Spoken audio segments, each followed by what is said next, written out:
everyone. I'm Mercedes C. Arbalada, your facilitator today. And now, I'm with my fellow room students. From the Golden Faith Academy, we have here Oliveros Mizzy, Obate Mary, Mag-Atas Dana, and Piramo Jati. So, we are conducting this focus group discussion to find out the factors affecting young students as a part of our research which is entitled Factors Affecting Strand Selection, Exploring the Lived Experience of Grade 11 Young Students in Golden Faith Academy School Year 2025 to 2026. So, are you ready? So, before we start our discussion, let's have a quick icebreaker. So, as our icebreaker are, what is your favorite part in chicken? So, what is your favorite part in chicken? Yes, Obate? For me, Thai part and drumsticks because they are very juicy and flavorful and malaman din siya. So kapag niluluto naman siya, is mabilis lang siya i-serve sa tao. Yan lang. For me naman po, Thai part rin kasi maraming laman. As for me po, I really love the breast part because I like it cooked as chicken fillet po, which is my favorite food in McDonald's. For me naman, favorite part ko is yung breast part and yung thigh part kasi favorite ko siya sa chicken fillet tsaka sa drumstick na yung fried chicken. Wow, grabe naman, nakakagutom naman yung mga sagot nyo. But anyway, let's move on na. So, let's proceed to the simple question. First question, why did you choose the Yung strand? First, why did you choose the Yung strand? For me, I chose Yums as my strand specifically because of my own skills and preference. As far as I'm concerned, I choose the Yum strand because I want to improve my public speaking skills and to speak confidently. As for me naman, I choose the youth strand because it is aligned in the course that I want to take, which is psychology. And also, I choose it because of my academic performance, which I excel more in public speaking and I want to enhance it even more. So I choose the youth strand. For me naman, I choose the Yung strand because it is where my heart and mind lead me. And it also aligns with the college course I plan to take, which is education. Even though I'm not strong in public speaking, I still chose Yung strand because I know I can improve my public speaking skills. Thank you everyone for answering. Grabe, first question pa lang, pero ang gaganda na ng sagot niyo. Anyway, let's proceed to the second question. Who or what influenced you the most when deciding on the Yung strand?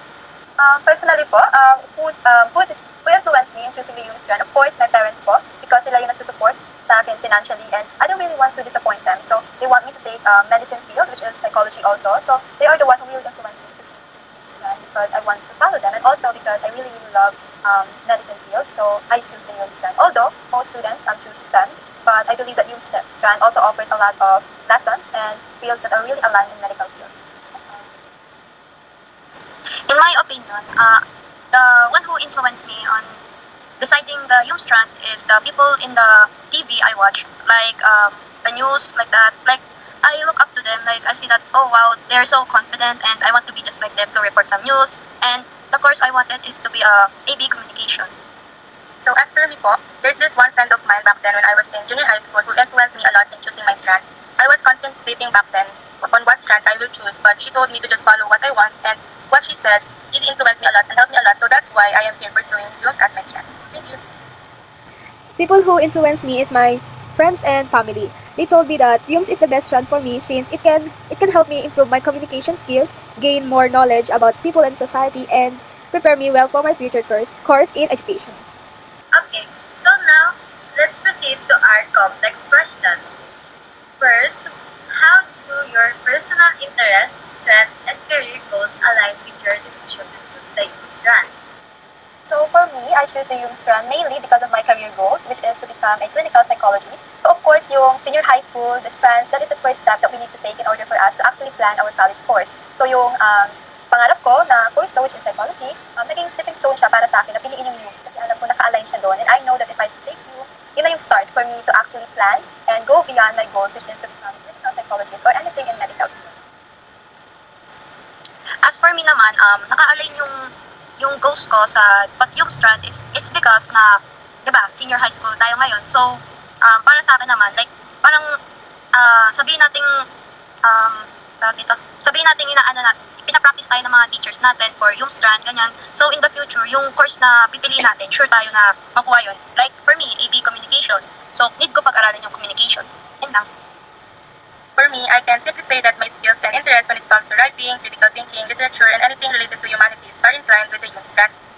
And marami rin ako makukuha ng new learnings and mga great opportunities pag pinili ko yung human strand. Thank you! For me naman, I choose UMS because it matches my dream of becoming a teacher in the future. I'm interested in subjects that deal with understanding people, communicating ideas, and learning about society, skills that are important in the field of education. Even though I'm not yet confident in public speaking, I see UMS as an opportunity to improve in that area, so I can be more effective when teaching and guiding my future students. For our second complex question, in what ways do family expectation, peer influence, and school guidance shape the decision-making process of yung student in strand selection? Personally po, my personal experience, so syempre as I grew up in a family, usually, they excel more in medicine field, so in medical field, and namulat ako na gusto ko rin para yun. So parang gusto ko sundan yung yapak nila, and then I realized that maybe if I'm not gonna be a doctor who is healing patients, I can be someone like a psychologist who is healing people through mental disabilities. So I really want to help them, but I'm still inclined with what my family does, which is something about medical field. Now when it comes to my peers naman po and my friends, of course, they really influence me a lot kasi they also want to pursue the medical field. Pero syempre, I still want to follow my heart na gusto ko talaga itong pusong to dahil sa goals coach is to become a psychologist if pagpalain ni Lord. And lastly, about school naman, of course, when considering our new strand or any strand that we want, we always consider our school.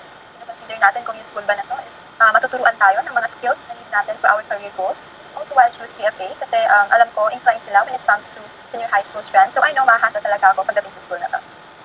As for me naman, yung ways na expectation sa akin ng family ko is, nakikita ko kasi sa kanila minsan kapag may kipag-interact sila sa tao, ganon, like, tinitignan ko lang sila kung paano sila makipag-usap since introverted ako dati. So, yun lang, parang naano ko sa nila, na-amaze ako, ganon. Then, sa peer influence naman, sa school, yung mga kaibigan ko naman doon, like, in-influence nila ako na kaya mo yan, ganyan, na kapag magre-recite ka, kaya mo naman yan, wag mo lang ikip sa sarili mo, ganon. And sa school naman, since yung student na tayo, di ba, na marami naman tayo natututunan kay sir, ganon, sa EAP teacher natin, and yun lang, kapag sa strat naman na kapag sabihin natin, kapag magsaselect tayo ng strand, sana sure din tayo. And wala, yung GFA naman, marami siyang matutulong sa atin. Yun lang. For me, to be honest, it was hard for me to make a decision of what strand to choose because of family and peer influence. Kasi first of all, my family's preference for me is STEM talaga. And as far as I know, most of my friends na nag-aaral sa GFA is they're taking STEM, ABM, ICT, ganon. And because of that, I had a hard time shaping my own decisions kasi nga purely pressure talaga. For me, my family supported my decisions or kahit anong piliin ko, supportado naman sila. Pero for me, I take the UMS because I know it aligns my dream course in education. My peers also encourage me since some of them share the same interests and goals, which made me feel more confident about my choice. School guidance play a big role too. My teachers explained how UMS could help me to develop communication and critical thinking skills that are important for becoming a good educator. Ayan, thank you everyone for answering all our questions. Grabe, kitang-kita talaga ang mga support ng bawat family, peers, and yung school lalo natin na it really helped us not just in our physical but in our mental because we know na mayroon tayong family or friends na willing tayong i-help. So before we wrap up, I just want to share this Bible verse for you guys. Found in Jeremiah 29 verse 11. It says, "For I know the plans I have for you, declares the Lord, plans to prosper you and not to harm you, plans to give you hope and a future." So let us all remind that even though it is hard, it's hard to us for to align to this path, which is yung student na may times na mahirap yung situation natin and madami tayong gagawin. Pero lagi natin natandaan na si God, lagi siyang nandyan na may plan siya sa atin at may reason siya kaya niya ito ginagawa. So as a future leaders, we should rely on and more on focusing in our ano talaga, yung dream talaga natin and kung ano yung sinasabi ni God and ang heart natin. So yun lang. Thank you very much, guys. Bye!